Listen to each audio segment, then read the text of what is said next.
ದೇವರಾಜ ಅರಸು ಅವರ ಸುದೀರ್ಘ ಕಾಲದವರೆಗೆ ಕರ್ನಾಟಕದ ಮುಖ್ಯಮಂತ್ರಿಯಾಗಿ ಆಳ್ವಿಕೆಯನ್ನು ನಡೆಸಿದಂಥವರು ದೇವರಾಜ ಅರಸು ಅವರು. ತಾವು ಈಗ ಆ ದಾಖಲೆಯನ್ನು ಮುರಿಯುವ ಹೊಸ್ತಿಲಲ್ಲಿದ್ದೀರಿ. ದೇವರಾಜ ಅರಸು ಅವರ ದಾಖಲೆ ಸುದೀರ್ಘ ಅವಧಿಗೆ ಮುಖ್ಯಮಂತ್ರಿಯಾಗಿ ಆಳ್ವಿಕೆಯನ್ನು ನಡೆಸಿರುವಂಥವ್ರು. ತಮ್ಮಲ್ಲಿ ಈ ಸುದೀರ್ಘ ಆಡಳಿತದ ಅವಧಿ ಎಷ್ಟು ತೃಪ್ತಿ ತಂದಿದೆ ಮತ್ತು ಈ ದಾಖಲೆಯನ್ನು ಮುರಿದು ಕೂಡ ತಾವು ಕರ್ನಾಟಕದಲ್ಲಿ ಅತಿ ಹೆಚ್ಚಿನ ಅವಧಿಯವರೆಗೂ ಕೂಡ ಮುಖ್ಯಮಂತ್ರಿಯಾಗಿ ಆಡಳಿತ ನಿರ್ವಹಿಸಿದವರು ಅನ್ನುವಂತಹ ದಾಖಲೆಯ ಬಗ್ಗೆ ತಾವೇನು ಹೇಳ್ತೀರಿ? ನನಗೆ ದಾಖಲೆ ಬಗ್ಗೆ ನಂಬಿಕೆ ಇಲ್ಲ. ಎಷ್ಟು ವರ್ಷ ಅಧಿಕಾರದಲ್ಲಿ ಇರ್ತೀವಿ ಅಷ್ಟು ವರ್ಷ ಸಮಾಜಮುಖಿಯಾಗಿ ಕೆಲಸ ಮಾಡಬೇಕು.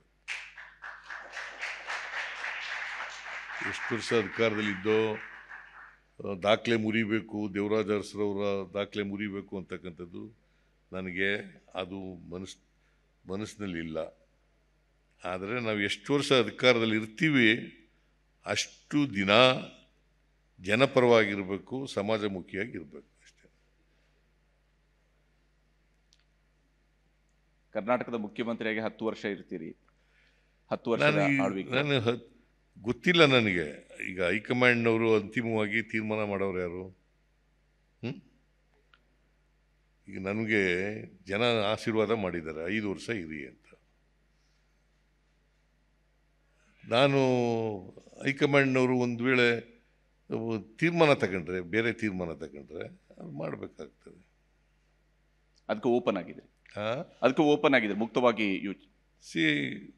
ಯಾರೇ ಕಾಂಗ್ರೆಸ್ನವರಾದರೂ ಕೂಡ ಹೈಕಮಾಂಡ್ನವ್ರ ತೀರ್ಮಾನ ಅಂತಿಮ. ಕಾಂಗ್ರೆಸ್ ಪಕ್ಷದಲ್ಲಿ ಹೈಕಮಾಂಡ್ನವರು ಏನು ತೀರ್ಮಾನ ತಗೊಳ್ತಾರೆ ಅದೇ ಅಂತಿಮ. ನವೆಂಬರ್ ತಿಂಗಳಲ್ಲೇ 2.5 ವರ್ಷ ತುಂಬೋದ್ರಿಂದಾಗಿ ಸರ್ಕಾರಕ್ಕೆ ನವೆಂಬರ್ ತಿಂಗಳಲ್ಲಿ 2.5 ವರ್ಷ ತುಂಬೋದ್ರಿಂದಾಗಿ ಸಂಪುಟ ಪುನರ್ರಚನೆಯ ಬಗ್ಗೆ ಯೋಚನೆ ಮಾಡ್ತಾ ಇದ್ದೀರಾ? ಯಾಕಂದರೆ ಹಿಂದೆಯೂ ಕೂಡ ನೀವು ಅರ್ಧದಲ್ಲಿ ಪುನರ್ರಚನೆಯನ್ನು ಮಾಡಿದ್ರಿ, ತುಂಬ ದೊಡ್ಡ ಸಂಖ್ಯೆಯಲ್ಲಿ ಪುನರ್ರಚನೆಯನ್ನು ಮಾಡಿದ್ರಿ. ಪ್ರಭಾವಿ ಸಚಿವರುಗಳಾಗಿದ್ದಂಥವ್ರನ್ನು ಕೂಡ ಆ ರಾಜಕೀಯದ ಸವಾಲನ್ನು ಕೂಡ ಸ್ವೀಕರಿಸಿದ್ರಿ. ಅವತ್ತು ಒಬ್ಬರು ಪಕ್ಷದಿಂದ ರಾಜೀನಾಮೆಯನ್ನು ಕೊಟ್ಟು, ಶಾಸಕ ಸ್ಥಾನಕ್ಕೆ ರಾಜೀನಾಮೆ ಕೊಟ್ಟು ಒಂದು ಬೈ ಎಲೆಕ್ಷನ್ ಕೂಡ ಬರುವಂಗಾಯಿತು ಕಳೆದ ಬಾರಿ ನೀವು ಕ್ಯಾಬಿನೆಟ್ ರೀಶಫಲ್ ಮಾಡಿದಾಗ. ಆದರೆ ಆ ರಾಜಕೀಯ ನಿರ್ಧಾರವನ್ನು ನೀವು ತೆಗೆದುಕೊಂಡಿದ್ರಿ ಅವತ್ತು. ಇವತ್ತು ಕೂಡ ಅದೇ ರೀತಿಯಾಗಿ ಕ್ಯಾಬಿನೆಟ್ ರೀಶಫಲ್ ಬಗ್ಗೆ ಸೀರಿಯಸ್ ಆಗಿ ಪ್ಲಾನನ್ನು ಮಾಡಿದ್ದೀರಾ? ಯಾವ ರೀತಿಯಾಗಿ? ಹೈಕಮಾಂಡ್ನವರೇ ಈಗ ಒಂದು 3-4 ತಿಂಗಳ ಹಿಂದೆ ರೀಸಫಲ್ ಮಾಡಿ ಅಂತ ಹೇಳಿದರು, ಹೊಸಬರಿಗೆಲ್ಲ ಅವಕಾಶ ಕೊಡಿ ಅಂತ ಹೇಳಿದರು. ನಾನು 2.5 ವರ್ಷ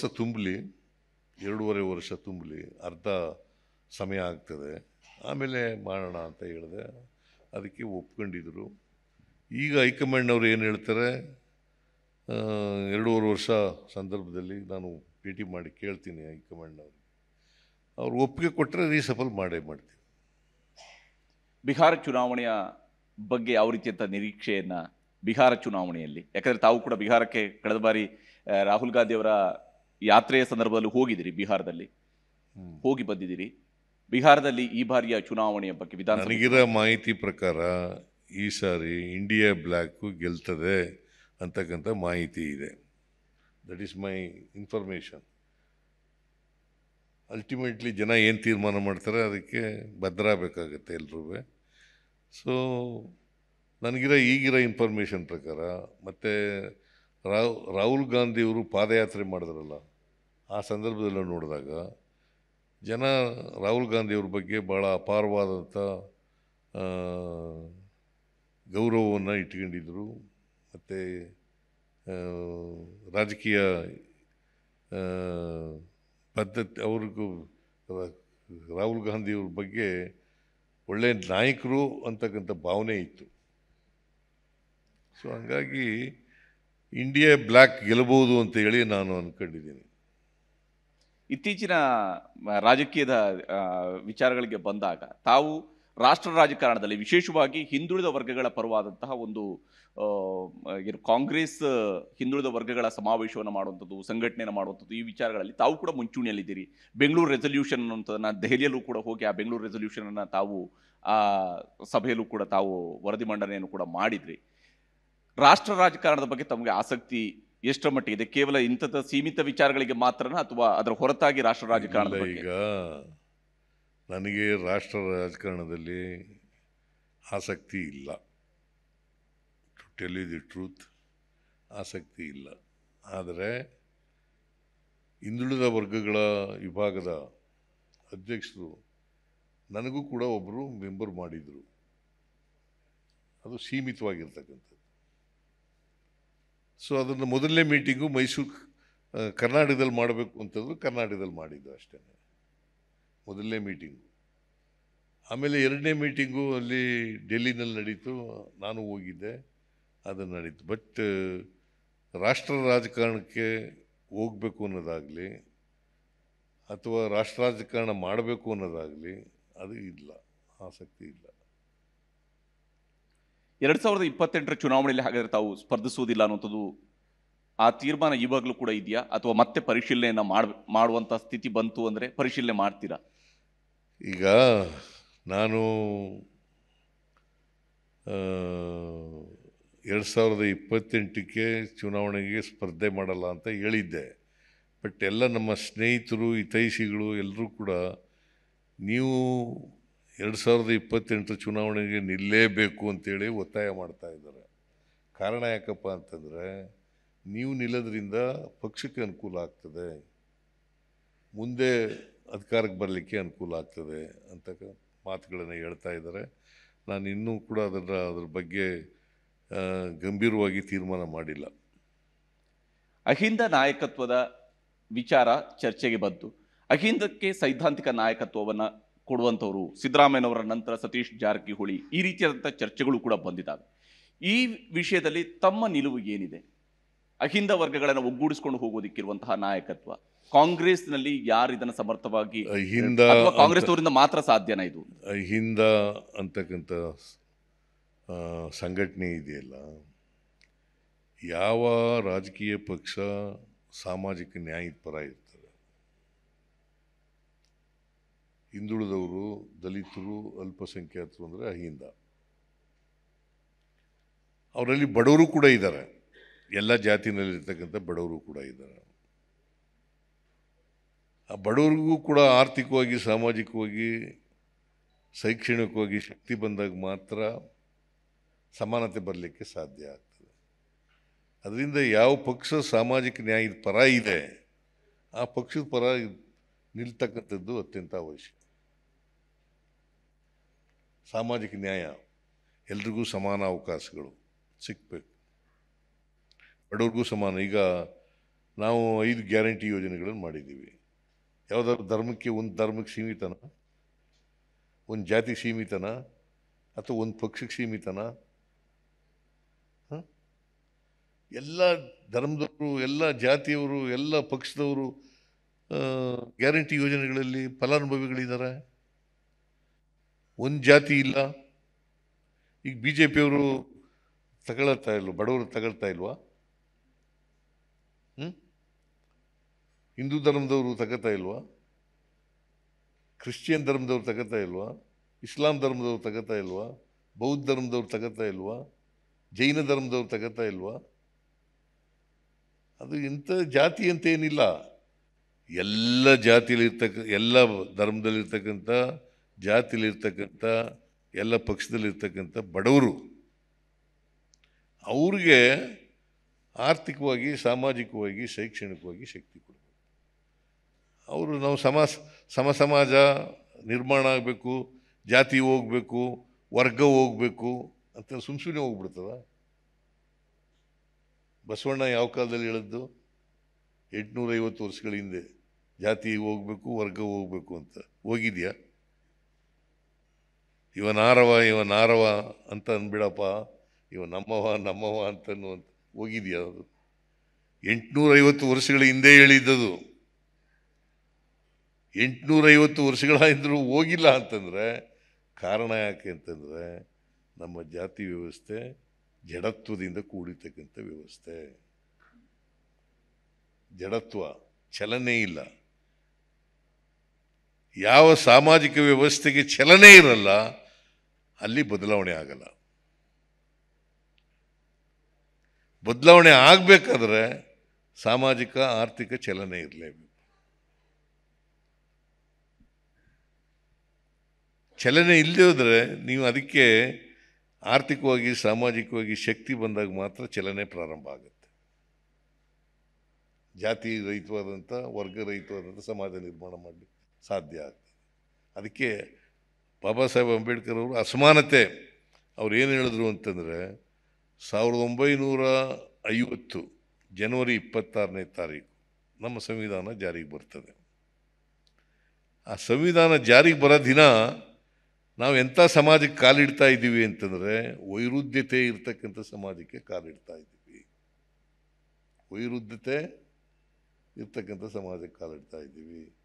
ಈ ವೈರುಧ್ಯತೆಯನ್ನು ಎಲ್ಲಿವರೆಗೆ ಅಳಿಸಾಕಲ್ಲ ಅಲ್ಲಿವರೆಗೆ ಸಾಮಾಜಿಕ ನ್ಯಾಯ ಸಿಗೋದಿಲ್ಲ, ಸಮಾನ ಅವಕಾಶಗಳು ಸಿಕ್ಕಲ್ಲ ಅಂತ ಬಾಬಾ ಸಾಹೇಬ್ ಅಂಬೇಡ್ಕರ್ ಅವರು ಹೇಳಿದಂಥ ಮಾತುಗಳು.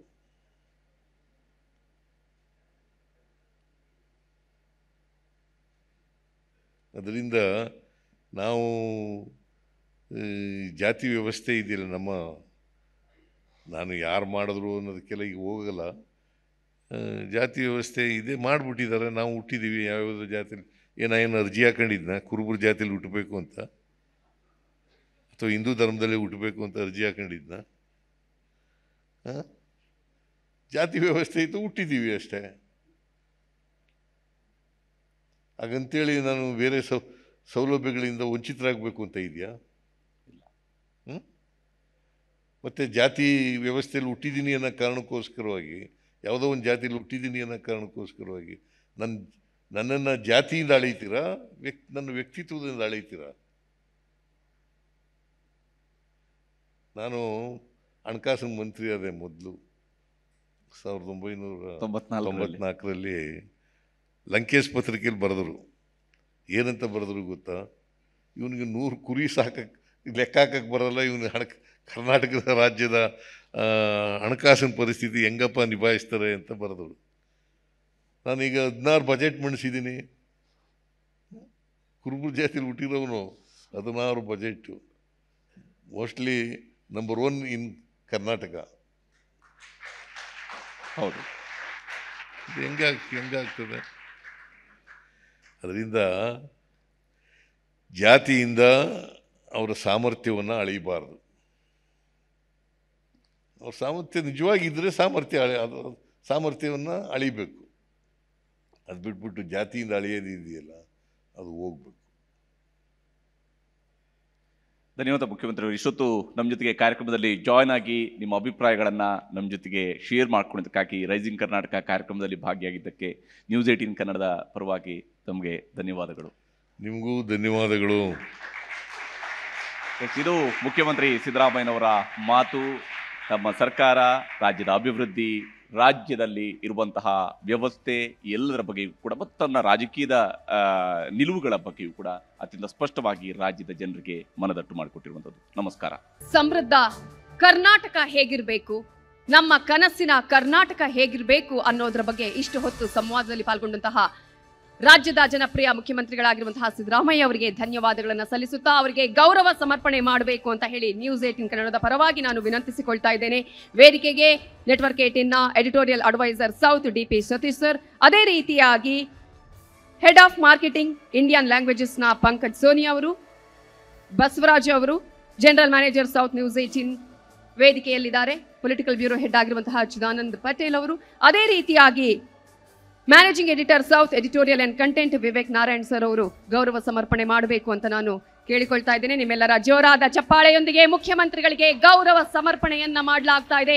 ನ್ಯೂಸ್ 18 ಕನ್ನಡದ ಪರವಾಗಿ ರೈಸಿಂಗ್ ಕರ್ನಾಟಕ 2025 ಸಮೃದ್ಧ ಕರ್ನಾಟಕ ಹೇಗಿರಬೇಕು, ಸಮೃದ್ಧ ಕರ್ನಾಟಕಕ್ಕೆ ಬೇಕಾದಂತಹ ಯೋಜನೆಗಳು, ಜನಪರ ಯೋಜನೆಗಳ ಮೂಲಕ ಕರ್ನಾಟಕದ ಅಭಿವೃದ್ಧಿಯನ್ನ ಉತ್ತುಂಗಕ್ಕೆ ತೆಗೆದುಕೊಂಡು ಹೋಗೋದಿಕ್ಕೆ ಯಾವೆಲ್ಲ ರೀತಿಯ ಕ್ರಮಗಳು ಆಗಬೇಕು ಅನ್ನೋದರ ಬಗ್ಗೆ ತನ್ನ ಕಲ್ಪನೆಗಳು, ಯೋಜನೆಗಳ ಮೂಲಕ ಇದೀಗ ರಾಜ್ಯವನ್ನ ಅಭಿವೃದ್ಧಿ ಪಥದತ್ತ ಕೊಂಡೊಯ್ಯುವಂತಹ ಮುಖ್ಯಮಂತ್ರಿಗಳು, ಅನೇಕ ಭಾಗ್ಯಗಳ ಸರದಾರ, ಪಂಚ ಗ್ಯಾರಂಟಿಗಳನ್ನು ಕೊಟ್ಟು ಯಶಸ್ವಿಯಾಗಿ ನಿರ್ವಹಿಸ್ತಾ ಇರುವ ನಮ್ಮೆಲ್ಲರ ಪ್ರೀತಿಯ ರಾಜ್ಯದ ಜನಪ್ರಿಯ ಮುಖ್ಯಮಂತ್ರಿಗಳು ಶ್ರೀ ಸಿದ್ದರಾಮಯ್ಯ ಸರ್ ಅವರಿಗೆ ನಿಮ್ಮೆಲ್ಲರ ಪರವಾಗಿ ಧನ್ಯವಾದಗಳನ್ನ ಸಲ್ಲಿಸ್ತಾ ಇದ್ದೇವೆ.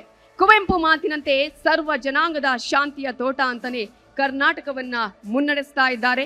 ನೇರ ನಡೆ ನುಡಿಯ ಮೂಲಕ ತನ್ನದೇ ಛಾಪು ಮೂಡಿಸಿ ಕರ್ನಾಟಕವನ್ನ ಮುನ್ನಡೆಸ್ತಾ ಇರುವ ಹೆಮ್ಮೆಯ ಮುಖ್ಯಮಂತ್ರಿಗಳು ಇದೀಗ ನಮ್ಮ ಸಂವಾದದಲ್ಲಿ ಪಾಲ್ಗೊಂಡು ಅನೇಕ ವಿಚಾರಗಳನ್ನ ನಮ್ಮ ಮುಂದೆ ತೆರೆದಿಟ್ಟಿದ್ದಾರೆ.